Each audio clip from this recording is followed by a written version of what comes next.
Everyone said one season would break her. No one said a word about what it would do to them. The Duke of Ashmark's household ran on one iron conviction: that sentiment was a luxury and tenderness a kind of rot. And into that house walked a woman who owned nothing but a... Margaret Pell arrived at Ashmark Hall on the 14th of October, 1818, carrying everything she owned in one leather case. And the case was not heavy.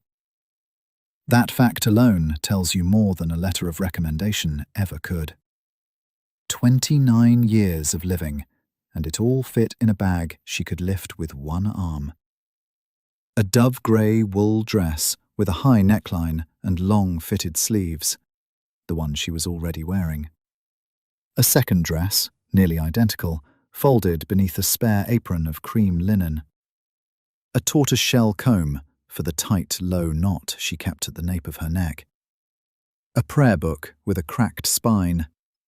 And in the apron pocket, wrapped in a scrap of muslin, a small brass thimble her mother had left her, worn smooth on its crown from 10,000 hours of use. That was Margaret Pell. That was the whole of her estate. She had been hired, sight unseen, as a household seamstress on a wage of 12 shillings a quarter. 12 shillings. Let that sit with you a moment. A duke's household spending £11,000 a year on itself. 40 rooms burning coal from September to April. A stable of 9 horses. A cellar stocked with claret that cost more per bottle than Margaret would earn in a month. And the woman trusted to keep the linen and curtains and livery in order would be paid less in a year than the cost of a single supper party. That is the arithmetic of a house like Ashmark Hall. That is the arithmetic of a world that weighs people on a scale and calls the lightest ones disposable. The hall itself sat at the end of a lime avenue in the county of Hertfordshire, grey stone going darker where the rain had worked into it over 2 centuries.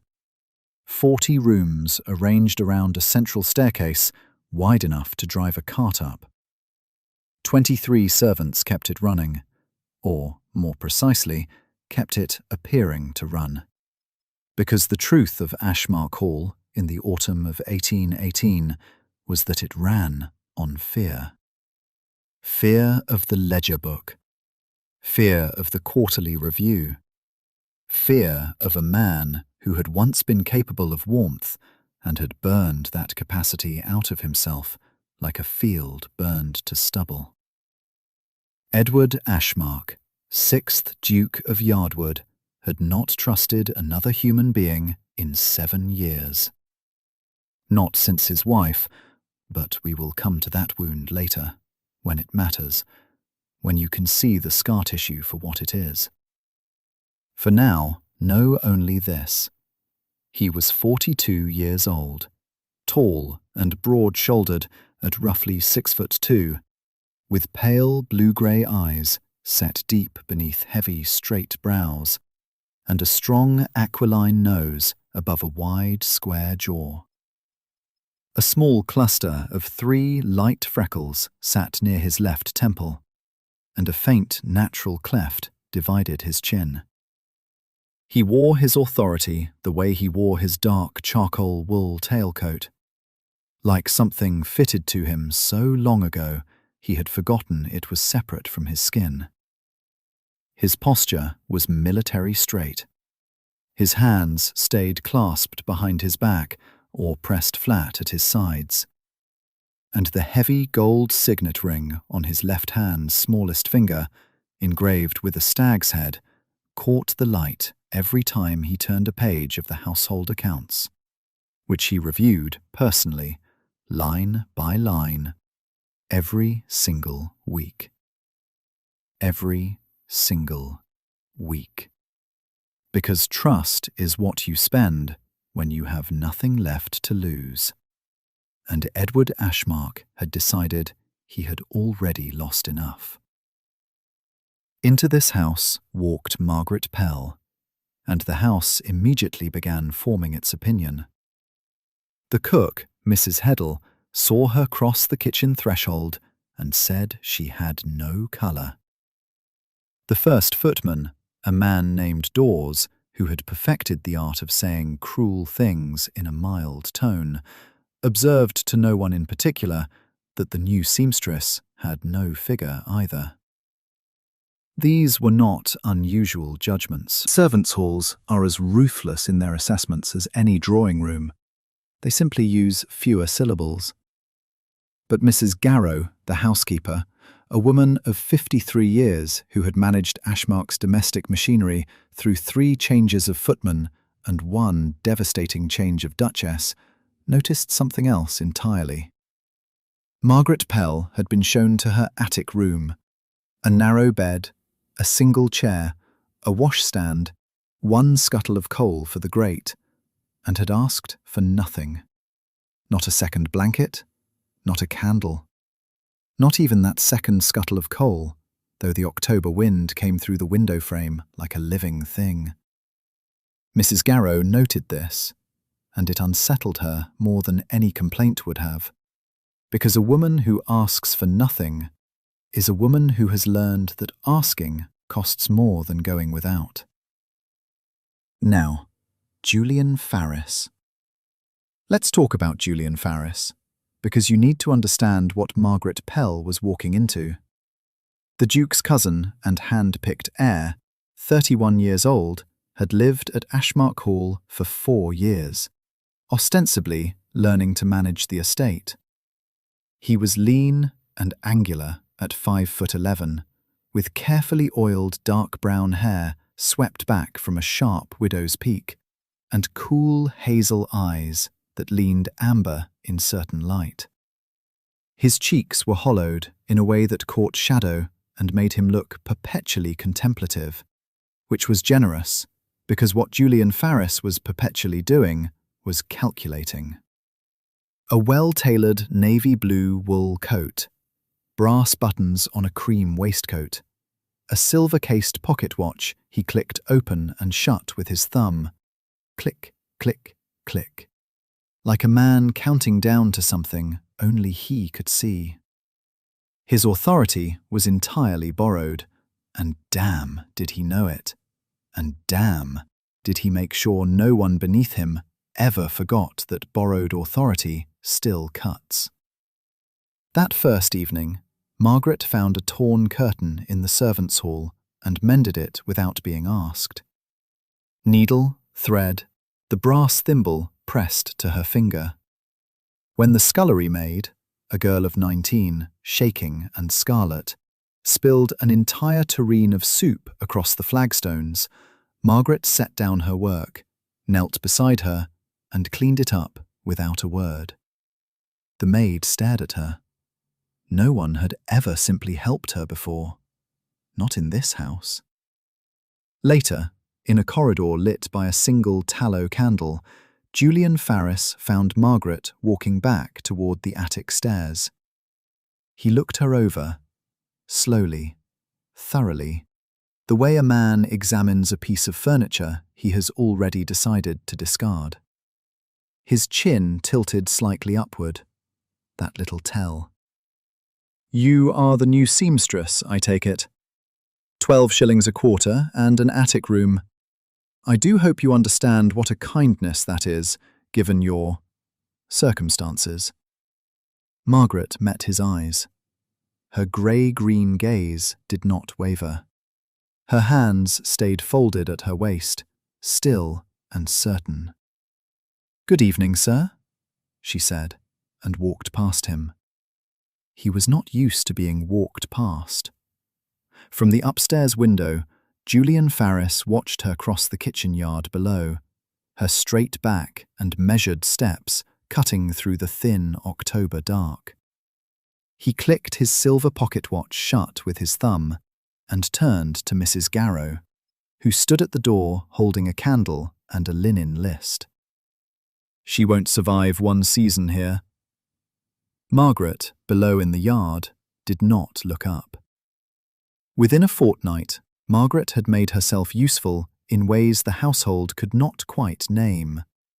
Things simply worked better near her. Not grandly, not with announcements or curtsies, or little speeches about what she had accomplished and wasn't it kind of you to notice. No. The woman moved through Ashmark Hall the way weather moves through a valley. You didn't see it arrive, but the air was different after. The drawer in the butler's pantry that had stuck since before anyone could remember, the one that took 2 hands and a muttered curse to open, slid free on Tuesday morning. No one saw her fix it. Thomas the footman tried it on his way to fetch the silver polish and nearly stumbled backward because his body had already braced for the fight. The crooked shelf in the stillroom that had been leaning at a drunk, optimistic angle for the better part of a year?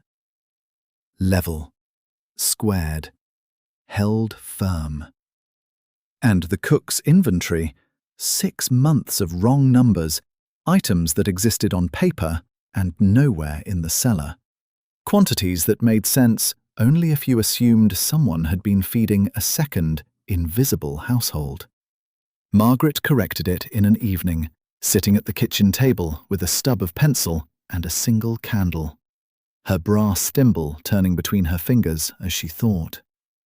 She said nothing about it, just left the corrected ledger open to the right page where Cook would find it, with the errors marked in small, neat hand and not a word of reproach in the margins. That is the thing about Margaret Pell that you need to understand if you're going to understand anything. She never announced. She just did.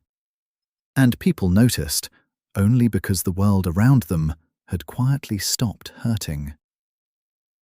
Now, Lady Dorothea Ashmark, 82 years old, 5'1" in her black leather shoes, a spine like a musket barrel, and a tongue sharper than the bayonet fitted to it. She lived in 3 rooms on the first floor, a sitting room, a bedroom, and a small dressing room she had converted into a library by the simple method of stacking books on every surface until the furniture surrendered. She had not been downstairs in 2 years. Not because she couldn't, because she refused to share a dining table with Julian Farris, and had said so to his face in front of 7 people. She summoned Margaret on the 3rd week, sent for her through the housekeeper with a message that could only have come from Dorothea. "Tell the mending woman to come upstairs. I have a shawl that needs attention and a morning that needs someone tolerable in it." Margaret went. She found the old woman sitting forward in a high-backed chair, sharp, dark brown eyes behind small gold wire spectacles perched low on a narrow-beaked nose. White hair gathered high beneath a black lace cap, 2 shawls layered over her shoulders, 1 plum, 1 grey, and an ebony cane with a silver fist for a finial resting against the arm of the chair. The shawl in question sat folded on a side table. Dorothea did not mention it for 40 minutes. Instead, she interrogated. Where had Margaret learned to sew? Who had taught her to read a ledger? What had happened to her family? Why she had come to Ashmark Hall? Whether she had ever been married? Whether she wanted to be? Margaret answered every question in the same level voice, her grey-green eyes steady, her chestnut hair pinned tight at the nape with its tortoiseshell comb, her hands folded in her lap. She did not embroider. She did not soften. She said her parents were dead and gave the years. She said she had worked in 4 households and gave the names. She said she had never been married and did not say whether she wanted to be, because it was not the question she had been asked.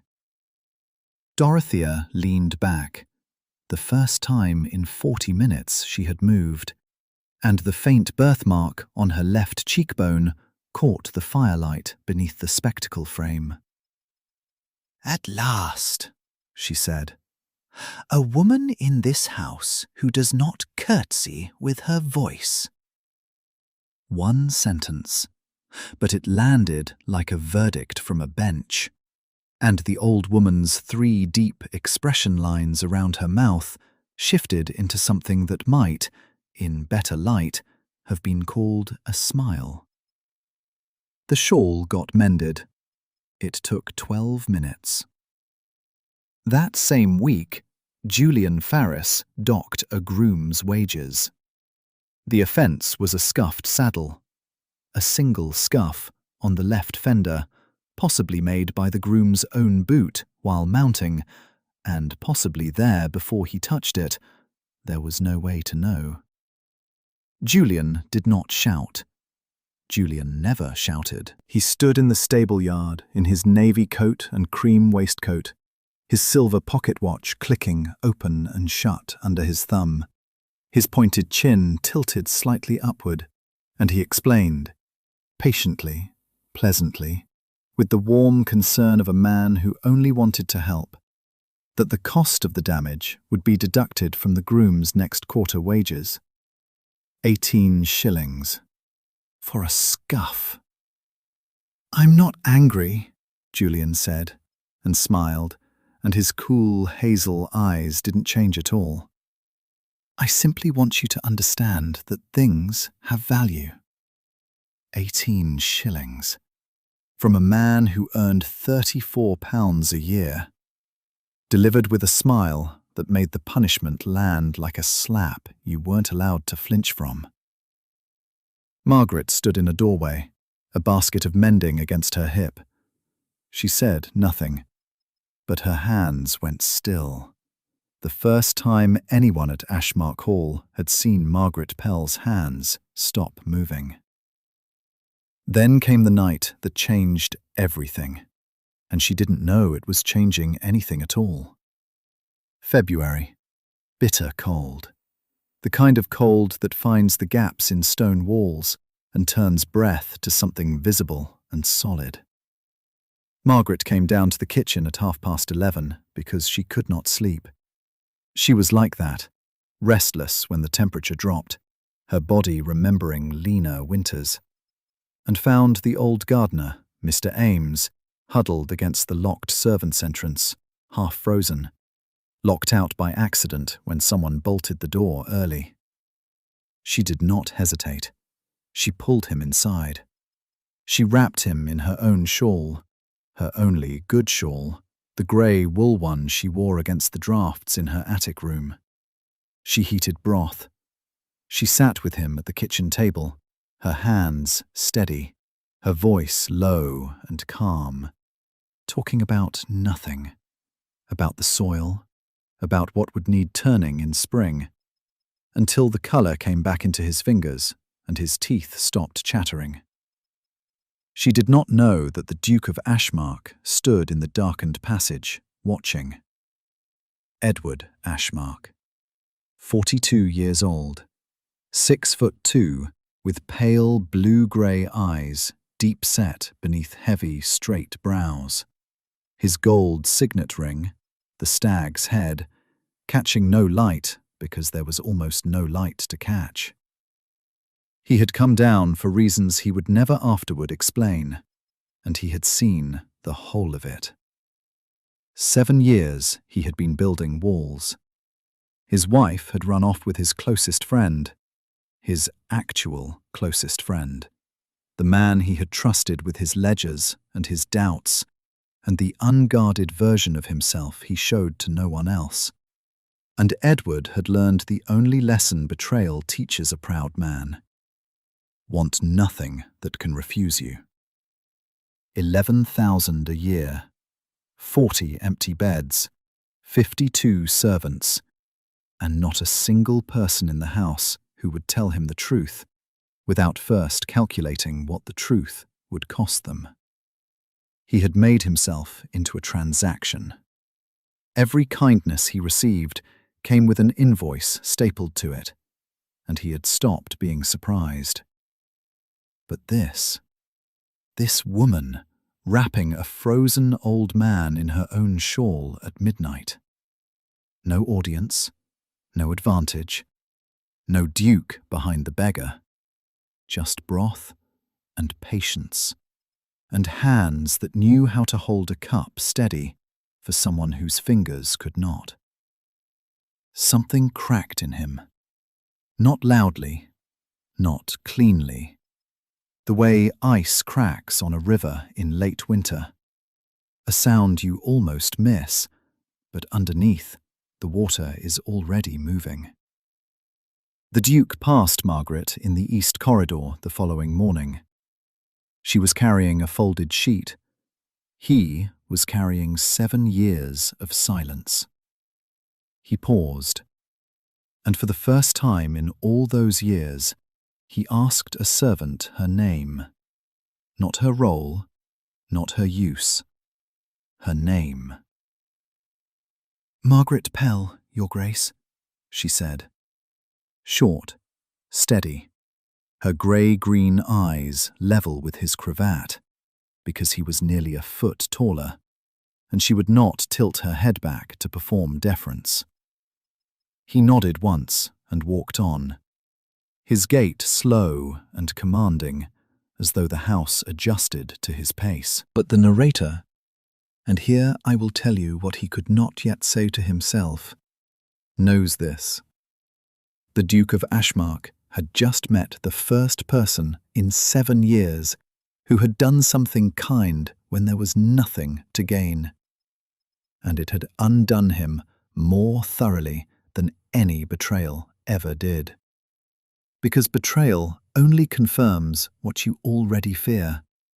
But unexpected kindness, real kindness, the kind done in the dark with no witness and no reward, that reaches into the locked room where you keep the version of yourself that still believes people can be good, and it opens the damn door. And something in the house shifted, like a door opened onto a room no one knew was there. Julian Farris noticed the shift before anyone else, because Julian Farris noticed everything that threatened Julian Farris. It was not a dramatic thing, this shift. No announcement, no confrontation, no door slammed or voice raised.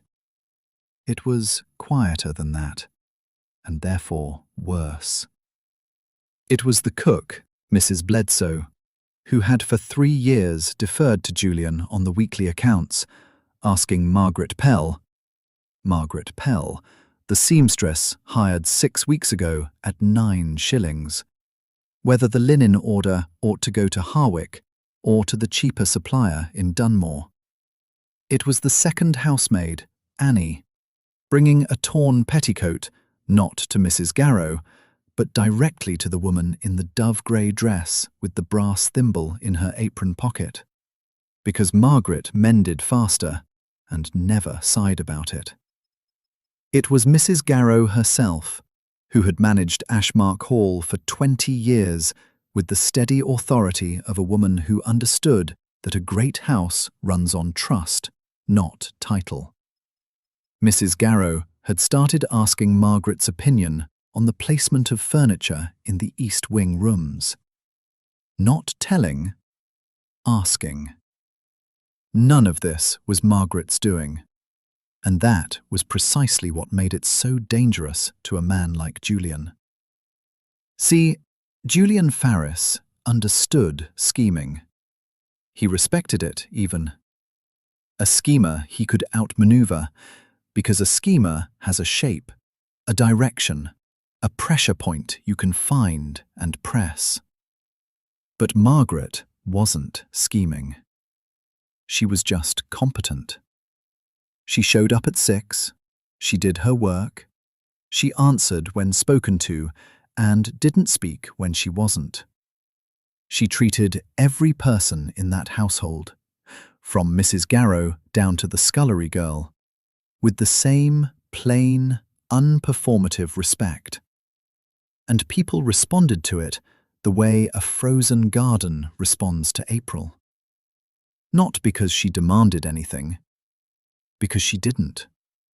And Julian, leaning in the doorway of the butler's pantry, with his silver-cased pocket watch clicking open and shut under his thumb, his chin tilted at that angle he reserved for anyone he considered furniture. Julian watched this happening and understood it for exactly what it was. Not a campaign, a correction.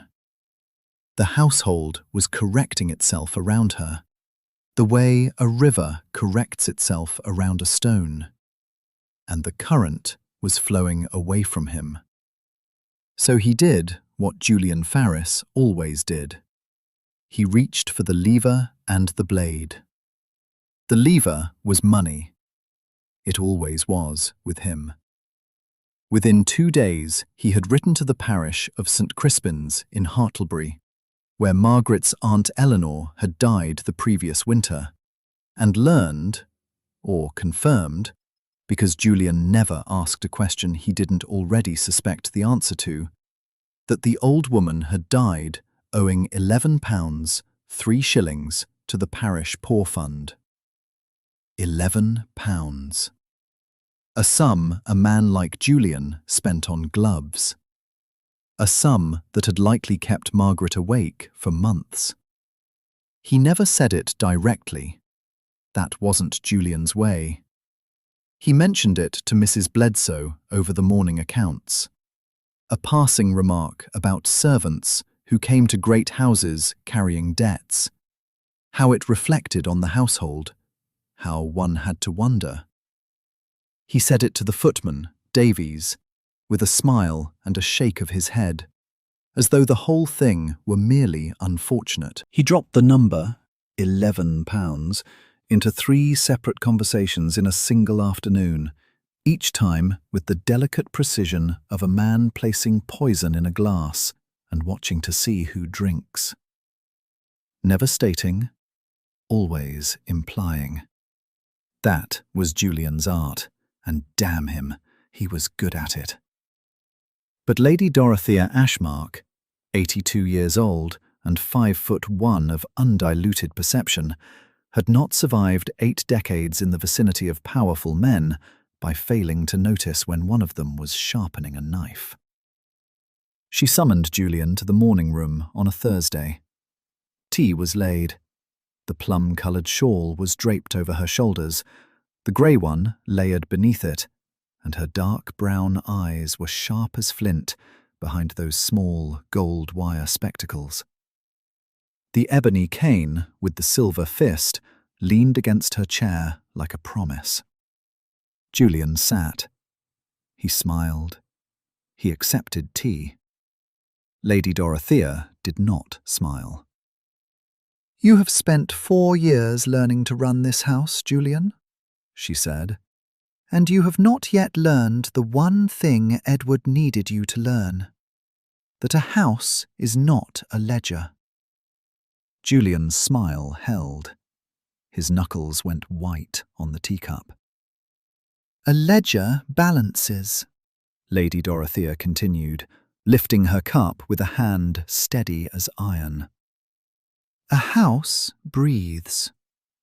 You have been balancing. You have never once breathed." He left the morning room with his back straight and his pocket watch clicking. And if there was a new tightness around his mouth, a new stillness in those cool hazel eyes, well, Julian Farris had been assessed by sharper women than Lady Dorothea and survived. Or so he told himself. The small mole beneath his right earlobe caught the light as he turned, and he walked with that brisk, impatient gait of a man who was already planning his next move before the current one had finished landing. Meanwhile, And this is the part that matters. The Duke of Ashmark left a broken mantel clock in the east corridor. A small French carriage clock, brass-cased, its mainspring wound past tolerance. He set it on the hall table, where Margaret worked each afternoon mending linens, and he said nothing about it to anyone. She fixed it by evening, cleaned the mechanism with a pin and a scrap of oiled cloth, reset the spring, wound it properly. Left it ticking on the table as though it had always been there. The next morning, Edward asked Mrs. Garrow, in a voice so carefully offhand it practically announced itself, whether the seamstress was settling in. Mrs. Garrow, who had known the Duke for 20 years and had watched him freeze himself into silence after his wife's death, heard the question he was actually asking. She answered the one he'd spoken and kept the other to herself, because Mrs. Garrow understood that some doors must be opened from the inside. The forged letter appeared on Margaret's pillow on a Friday evening. It was beautifully done. Julian's work always was, a perfect imitation of the parish clerk's hand, the ink mixed to match the parish register's particular shade of iron gall, the language measured and ecclesiastical, and devastating. It accused Margaret Pell of misappropriating funds from her dead Aunt Eleanor's household. Theft. The word sat on the page like a brand, and it was placed on her pillow, not slipped under her door, not left on a table, on her pillow. So she would know someone had been in her room. So she would understand she was being watched.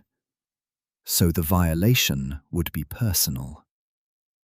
Margaret found the forged letter on her pillow, a perfect imitation of the parson's hand, accusing her of theft from her dead aunt's household, and understands exactly who put it there.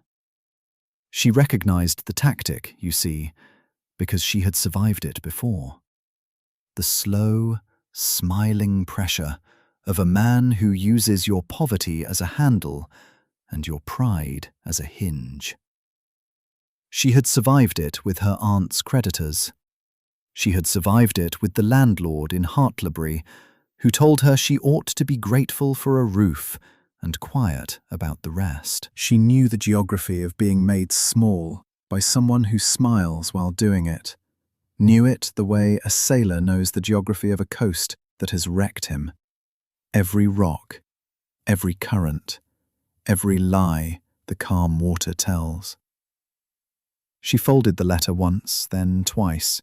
She placed it in her apron pocket beside the brass thimble, and she did not cry. The pivot, the small noise before the catastrophic failure, came not from Margaret or Julian, but from a column of figures in a household ledger that did not add up.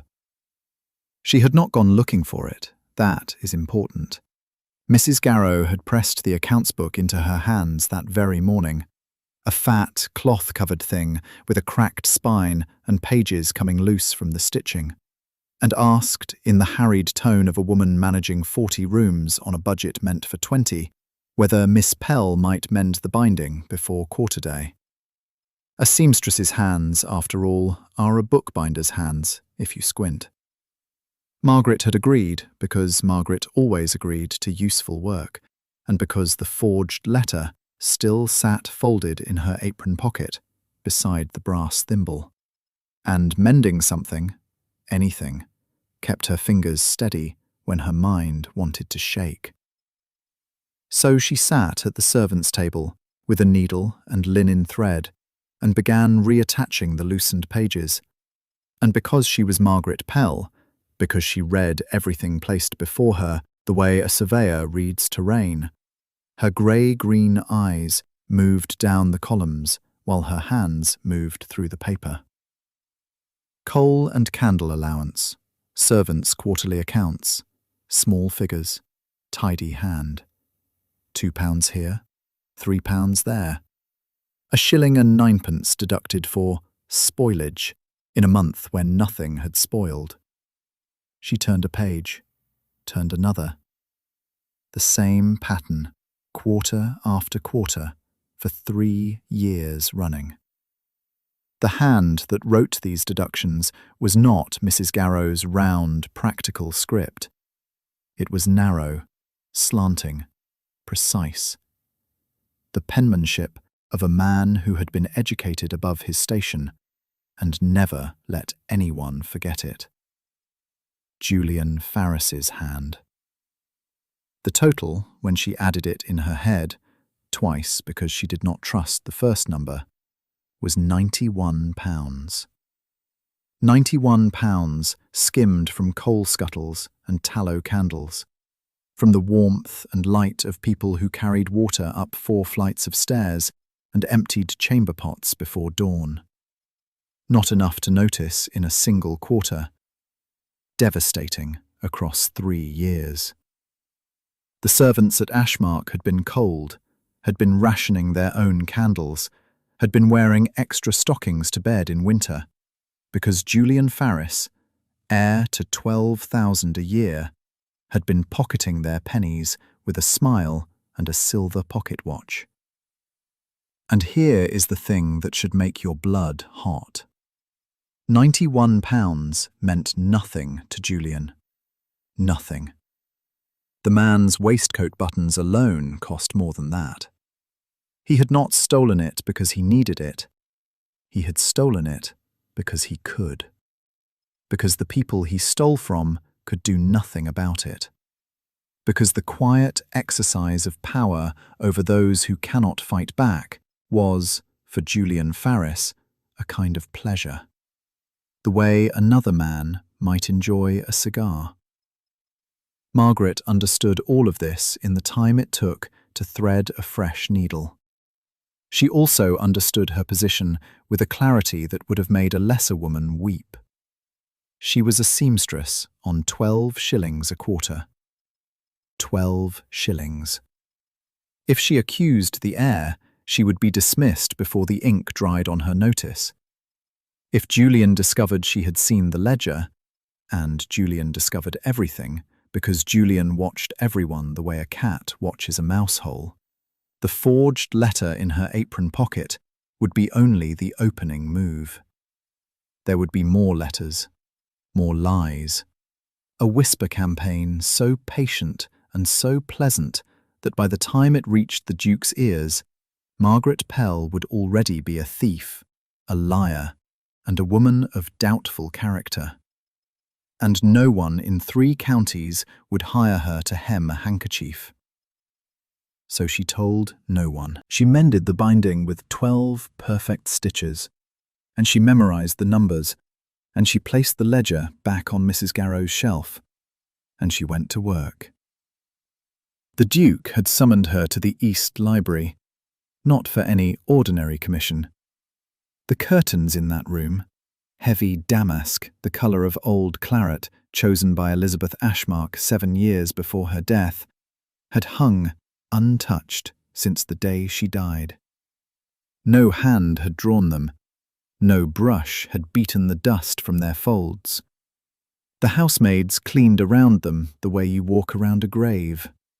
And now Edward Ashmark, Duke of Yardwood, stood in that room with his hands clasped behind his back, his pale blue-grey eyes fixed on the fraying hem of the nearest panel, and asked Margaret Pell to repair them.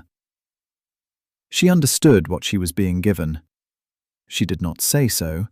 She simply crossed the room, lifted the edge of the damask between her fingers, and handled the fabric as though it were a living thing, gently, with the kind of attention that does not perform itself. The cloth was beautiful.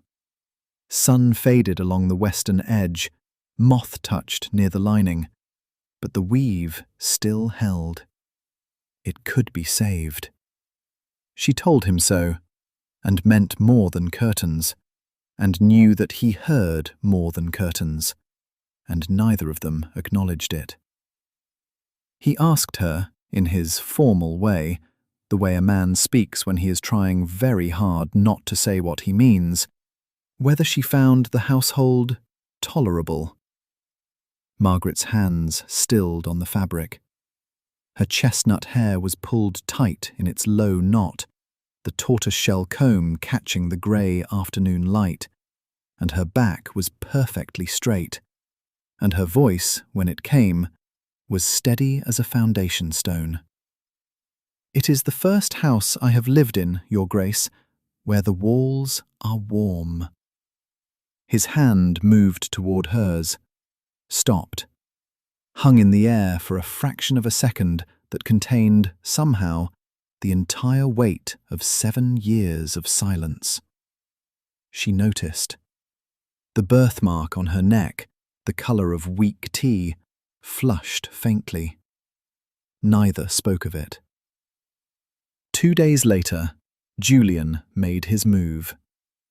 He stood in the Duke's study with his silver pocket watch clicking open and shut beneath his thumb, his chin tilted at that familiar upward angle, and suggested, pleasantly, logically, with the smile of a man discussing nothing more consequential than the weather, that the seamstress had overstepped her position and ought to be given notice. The Duke, for the first time in 4 years, said no to Julian. Julian's smile did not change. His cool hazel eyes did. Something shifted behind them, something cold and quick, like a shadow passing behind glass. That night, Margaret made her decision. She retrieved the ledger from Mrs. Garrow's shelf. She carried it up the main staircase, her sturdy brown boots silent on the carpet, her apron pocket heavy with the thimble and the forged letter, and she knocked once on the study door. Margaret sets the ledger on the Duke's desk, open to the page, and steps back. She does not explain. She does not accuse. The numbers speak for themselves, and they are devastating. The Duke stared at the open page for a long time, longer than £91 warranted, because it was not about £91. It was about coal carried at 5 in the morning. It was about a groom whose quarterly wages had been docked for a saddle that was never broken. It was about the cook's allowance for tallow, shaved by 8p a week for the better part of 2 years, so that the woman had been buying candles with her own money to light the kitchen where she fed his household. £91, spread across a dozen small cruelties, each one so modest that no single servant would have thought to complain. Because what is 8p to a duke? What is a missing half-crown from a footman's Christmas box? Nothing. Dust. Except that it was not dust to the footman, and Julian Farris had known that, and had counted on it. Edward Ashmark pressed his thumb against the heavy gold signet ring on his smallest finger, the stag's head biting into his skin, and understood something that made his stomach turn. He had trusted Julian precisely because Julian never asked for anything, never petitioned for an increase, never hinted at debts, never performed the graceless theatre of need that Edward had learned to recognize and resent in every fortune hunter and distant cousin who had ever darkened his door. Julian had been so beautifully self-sufficient, so pleasantly above want. And the reason was this. Julian never asked, because Julian simply took. He reached into the pockets of people who carried scuttles up 4 flights of stairs before dawn, and he took what he liked. And he smiled, and he said thank you to no one, because no one knew. Edward closed the ledger. He rang the bell. He asked for Mr. Farris to attend him in the study at his convenience. Julian arrived in 9 minutes, unhurried, immaculate, the silver-cased pocket watch clicking open and shut against his thumb as he crossed the threshold. Navy coat without a crease, pale blue cravat tied with editorial precision. That chin tilted just slightly upward, the way it always tilted, as though the ceiling were a more interesting conversational partner than whoever stood before him. "You wished to see me, cousin?" Edward did not offer him a chair. He simply opened the ledger to the page Margaret had marked and turned it so the columns faced Julian. Then he set the forged letter beside it, the letter that had been slipped beneath Margaret's door weeks ago, the one written in a hand that mimicked the Duke's, but belonged to someone who dotted his I's with a leftward slant. Margaret had kept it. She had known she would need it. She had not explained this to Edward, because Margaret Pell did not explain things that were self-evident. "Your hand, Julian, in both documents." That was all. No accusation, no raised voice. Edward's pale blue-grey eyes, deeply set beneath those heavy, straight brows, held Julian's face the way a pin holds a moth, without passion, without effort, and without any possibility of release. Julian looked at the ledger. He looked at the letter. His cool, hazel eyes moved between them with the quick calculation of a man who has spent his whole life finding the nearest exit before the room catches fire. And for a moment, just a breath, the pleasant reason surfaced. The logical explanation began to form. The gentle suggestion that perhaps the seamstress had doctored the books, that a woman of her station could hardly be trusted with figures, that surely Edward could see how a person like that might— "Do not," Edward said, and the two words landed like a door closing on a hand. Julian stopped. And here is the thing about a man who has built his entire life on performance. When the audience stops believing, he does not have a self to fall back on. Julian Farris did not shout. He did not beg. He did not throw himself on Edward's mercy, or manufacture tears, or attempt the kind of theatrical collapse that might, in a lesser story, have earned him one more chance. He simply stopped smiling.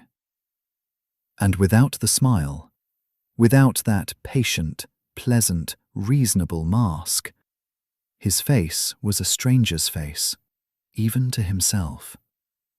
The hollowed cheeks caught shadow differently. The pointed chin looked merely sharp. The narrow, straight nose, which had always seemed aristocratic, seemed only thin. He was a man-shaped space where a man had been pretending to stand. And now the pretending was over, and there was nothing underneath. Edward told him to be gone by morning. Julian inclined his head, a reflex, nothing more, and left the study without a word.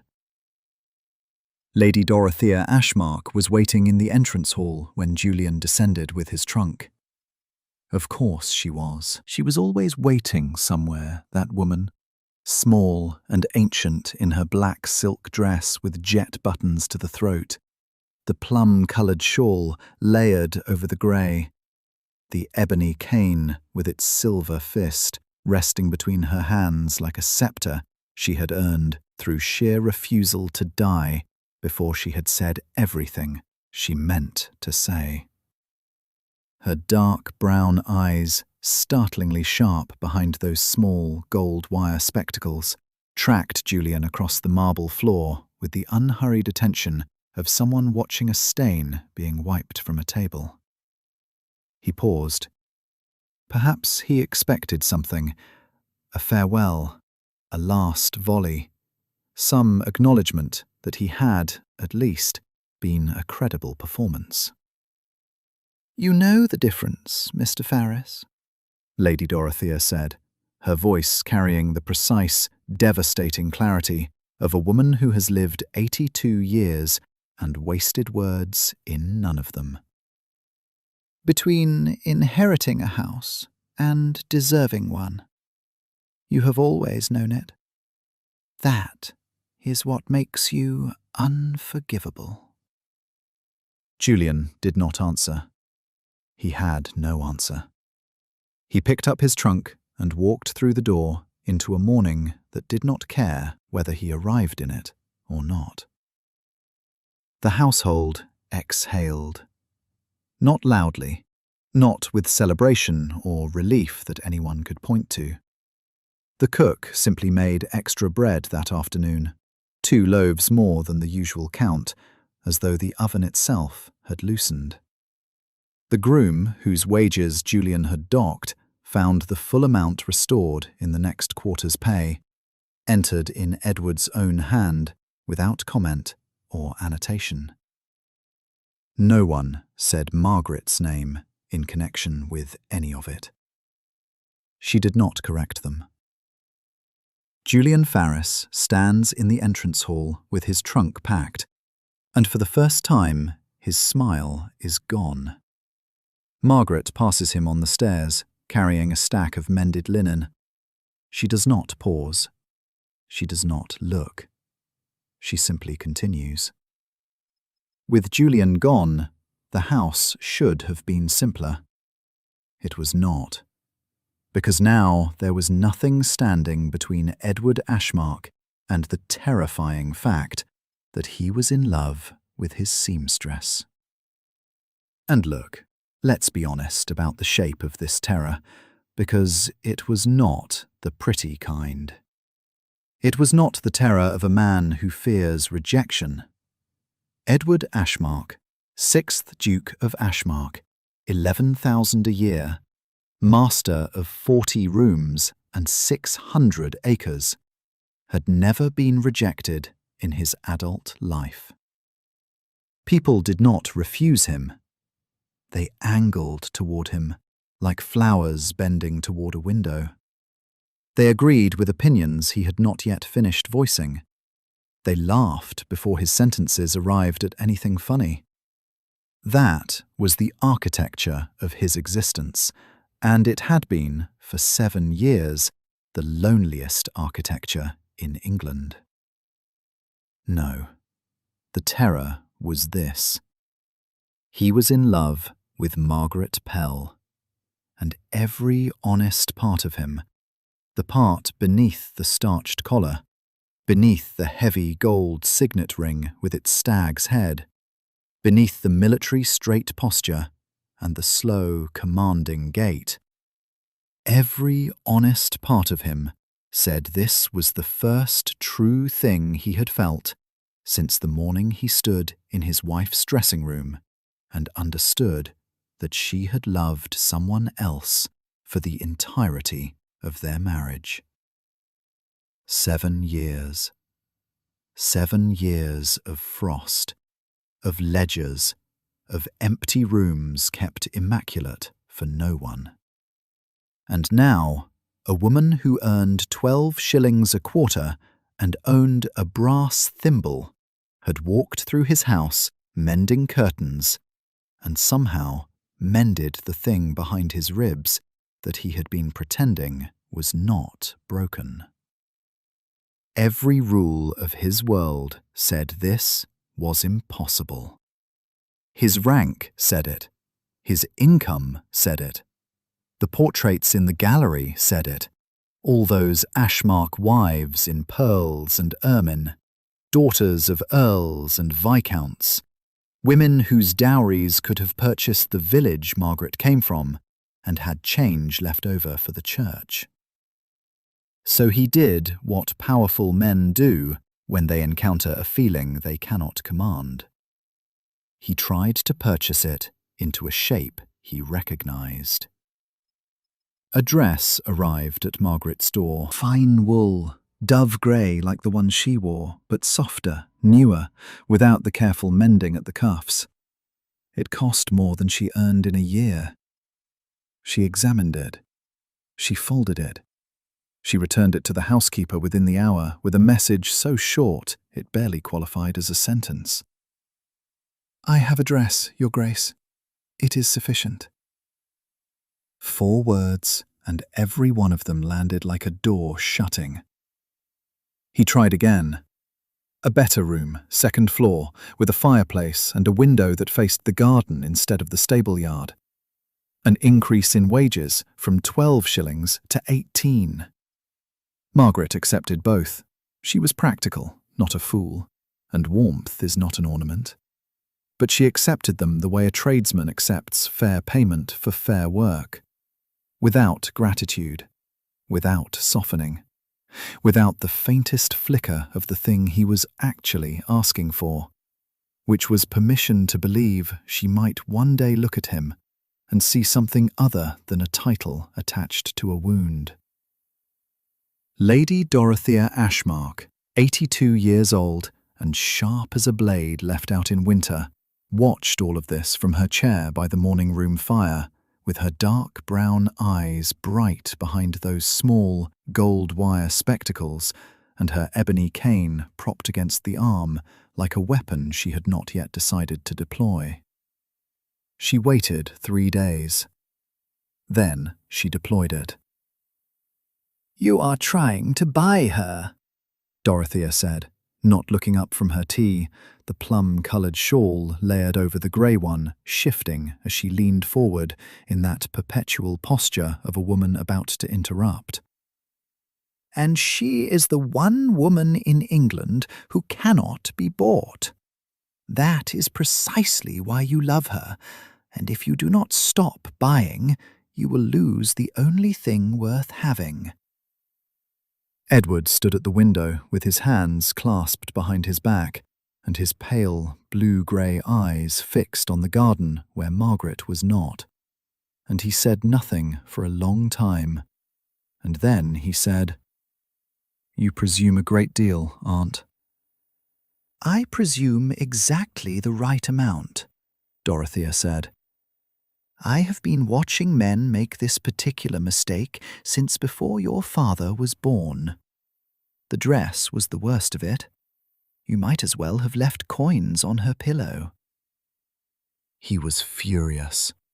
He was furious because she was right, and because the rightness of it sat in his chest like a stone he could not cough up, and because he was 42 years old and a duke, and he did not know how to offer a woman something that was not a transaction.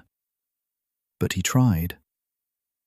He found her in the East Library on a Tuesday afternoon, mending the curtains she had been working on for weeks, those same curtains his first wife had chosen and time had ruined. Margaret stood on a low stool with her chestnut hair in its tight, low knot, the tortoise-shell comb catching the grey light, her grey-green eyes steady on her needle, the brass thimble fitted to her finger like it had grown there. She did not startle when he entered. She never startled. That stillness of hers was the thing that undid him most. He told her, stiffly and formally, with the grammar of a man reading terms aloud in a solicitor's office, that he wished her to remain at Ashmark in a different capacity. He offered her his name, his house, his fortune. He presented it like a contract because contracts were safe, because contracts did not require him to stand in front of a woman with 12 shillings and a thimble and admit that she had more power over him than any person living. Margaret says no. She says it clearly, without anger, without tears, standing in the doorway of the East Library with her hands folded and her chin level.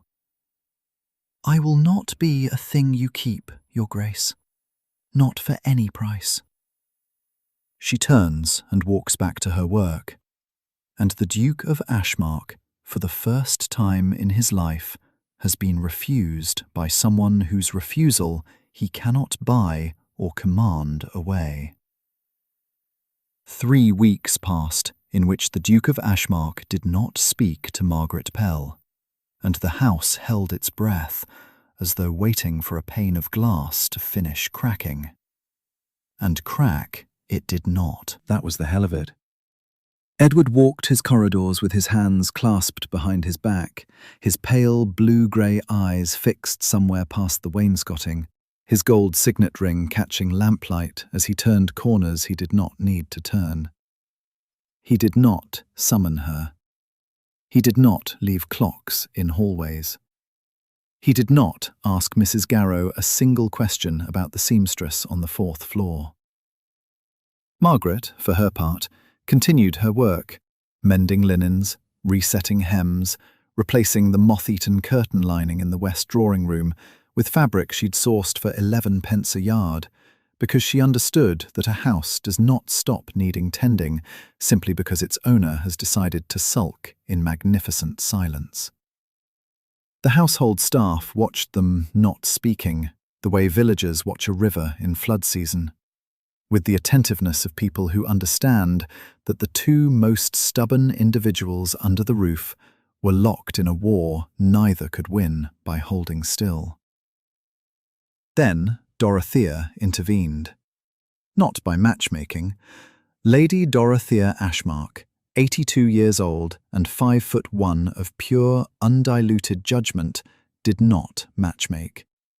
She truth-told.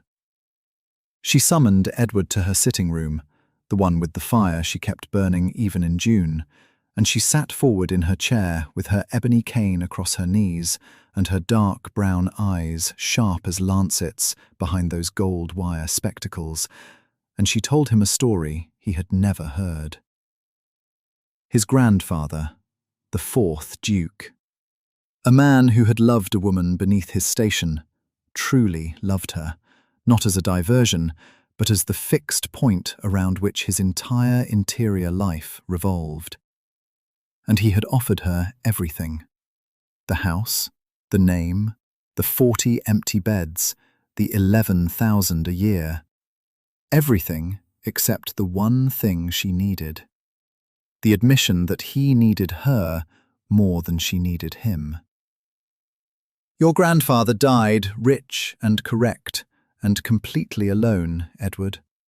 78 years old, in a bed with Italian linens, and not a single hand reaching for his. You have his jaw. She tapped her cane once against the floor. Try not to have his ending. That small, faint birthmark on her left cheekbone disappeared into a crease as she smiled. Not kindly, not warmly, but with the devastating precision of a woman who had spent 8 decades watching powerful men choose dignity over love and call it wisdom. Edward said nothing. He left the room. He walked the long gallery twice, boots echoing on stone. Then he did something he had never done in his life. He went to her. Not to the better workroom he'd assigned, to the attic, the original room, the cold one, the one with the narrow window and the sloped ceiling where Margaret Pell had begun. He climbed 4 flights of stairs, the Duke of Ashmark, 6'2" of military posture and inherited authority, and he sat down in the mended chair, the one she'd fixed her first week, the one with the leg she'd redoweled, using a technique no one had taught her because no one had ever bothered to teach her anything. She'd simply watched and learned, because that is what Margaret Pell did with the world. He sat in that chair, and he did not offer his name. He did not offer his house. He did not offer his fortune, or his 11,000 a year, or the title that would make her a duchess. He said he was afraid. Plain as that. His voice, the voice that had commanded rooms and silenced servants and never once cracked in 7 years, broke on the second syllable like a beam giving way. He said he had been afraid since his wife left, that the fear had taught him the wrong lesson. Want nothing that can refuse you, and nothing can hurt you. that he had built his entire life around that logic, and it had worked, and it had made him exactly as dead inside as his grandfather. And then, Margaret's refusal. Her no, standing in the doorway with her hands folded and her chin level, her grey-green eyes steady as a horizon line, and she had given him the first honest thing anyone had offered in 7 years. Not flattery, not deference, not the pleasant cruelty of Julian Ferris clicking his silver pocket watch and smiling while he pressed on bruises. Honesty. The real kind. The kind that costs something. "I do not want to be safe anymore," he said. His hands were open on his knees, the signet ring catching nothing because the attic had no chandelier, only the grey light through that narrow window. "I want to be known, and I am asking, not commanding, whether you will allow me to begin again." Margaret looked at him for a long time. Her brass thimble turned once between her fingers. The birthmark, the colour of weak tea on the right side of her neck, was visible above her high collar because she had tilted her head just slightly, the way a person does when they are listening not to words, but to the weight behind them. "Then sit, Your Grace," she said, "and I will pour the tea, and we will see." It was not a yes. It was the door left open. And when he reached for her hand, slowly, as though she might vanish, and pressed his mouth once to her palm, over the calluses from the needle, over the roughened skin that proved she had built a life with these hands and owed that life to no one, she let it stay. One kiss, earned by every silence that preceded it. Months passed, then years. Margaret did not become a duchess who forgot she had been a seamstress. She ran the household with 12-shilling practicality and the same refusal to be made into a thing. Edward learned to ask instead of command. The groom got a raise, £14 a year and worth every penny. The scullery maid was taught to read. Julian Ferris? He clicked his watch in smaller and smaller rooms, in houses that no longer invited him back, until he was simply irrelevant. Not defeated, irrelevant. Which, for a man like that, is worse. Dorothea lived to 90. She died in her chair with her cane across her lap and her spectacles on, as though she had simply decided she had seen enough. The expression lines bracketing her mouth were soft. She looked, the housekeeper said later, almost satisfied. Years later, the mended chair by the library fire, 2 greying heads bent over the household ledger together, the brass thimble on the windowsill catching the last of the afternoon light. The hard years have not been erased. They are simply no longer the whole of the story.